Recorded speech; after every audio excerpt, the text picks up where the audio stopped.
So yun mga bro, andito ngayon tayo sa Agap Integrated Farm. Andito si Christine, itong may-ari. Andito yung farm nila. Yan. Papakita natin ngayon yung farm niya. Mayroon siyang mga iba-ibang variety ng manok. So hello guys, I am Christine, 26, the owner of Agap Integrated Farm here at Tungudnon, Katubing, Northern Samar. Papakita niya sa atin yung mga manok niyang iba-ibang variety. Iba-iba yun, no? Yes. Alright, let's go. Dito. Dito sa Agap Integrated Farm, meron akong dalawang area ng poultry. So ito yung poultry house 1 at doon sa kabila yung poultry house 2. Ayan. So dito sa poultry house 1, yung mga andito is yung mga heritage line.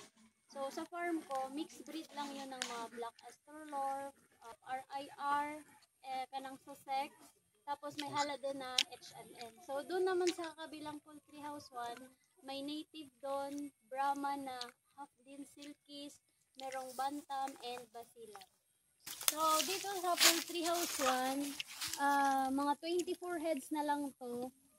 Probably mga 19 yung layers and then 5 yung mga breeders ko. Ayan. So, ano dito? Naglilay na siya ng itlog, no? Ang iba? Oo, nag-start sila pag-lay nung ano pa.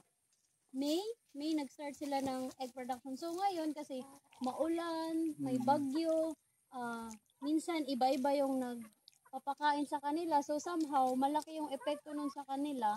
So sa ngayon tumigil yung egg production nila. By the way, yung itong mga heritage line, sila yung nangingitlog ng mga brown eggs. Yun, brown. Yun yung parang distinction nila doon sa mga native. Kasi brown yung egg nila. Alright. So, yung isang anong kabila doon? Mga native pa, Brahma silkies, Sige daw, bantam. puntahan natin.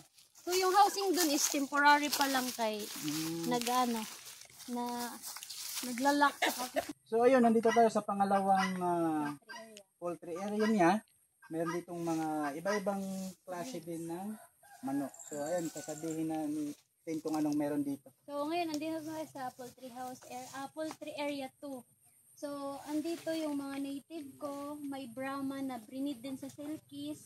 Yung mga native na breed na din sa Brahman silkies. Meron din basilan na from the region 8 pa yon. Meron din akong Guinea fowl, may kaisa-isang Guinea fowl na nabuhay. May bantam din ako, pero yung bantam ko dito is 3 heads na lang. Yung 4 heads na mga 4 months old na yun is dinagit ng mga uwak na. Tapos meron din ako sa isang cage, for next breeder ko na, mga heritage yun, mga 20 heads na yun. Pero mga bata pa kaya hindi pa sila nagre-range area. So yan, binagyo yan. Yung ganyang itsura, binagyo yan. Temporary na ano nila, kaya wala pa kaming housing. Gagawa pa lang. Ang daming feed wastage nila. Kaya sa ngayon, hindi sila kumakain ng mais eh. Pinipili lang nila. Yan yung mga ginagawa kong feeds. Yan. Krik krik krik krik. Krik krik krik. Krik krik. Yan ang mataas pa, yan yung sinasabi nilang basilan. Ang tangkad, no? Galing yan sa region 8. Yun yung Brahma and silkies, yun yung Guinea fowl. Ang laki ng Brahma, oh. Puktuk! Puktuk ko! Laki. Yung Guinea fowl, hindi yun manok, Guinea fowl talaga siya. Parang niya, peacock. Chinese chicken. Iba ba hindi siya Ayun, manok? meron pa doon sa poultry house na yan, tingnan nyo. Yan, Ayun, marami pa. sa brooder house sila. Nabibihain palagi yung bantam kaya pag kumakain sila maliliit, tinutuktok lang sila ng itong matataas, Kaya, malalaki. Ang haba ng paa, oh. ganun yan sila. Ganda.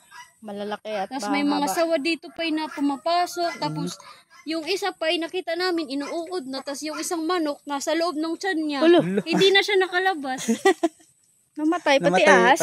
Oo, kaya hindi na siya nakalabasan eh. Okay. Pulupot na siya. Yun lang.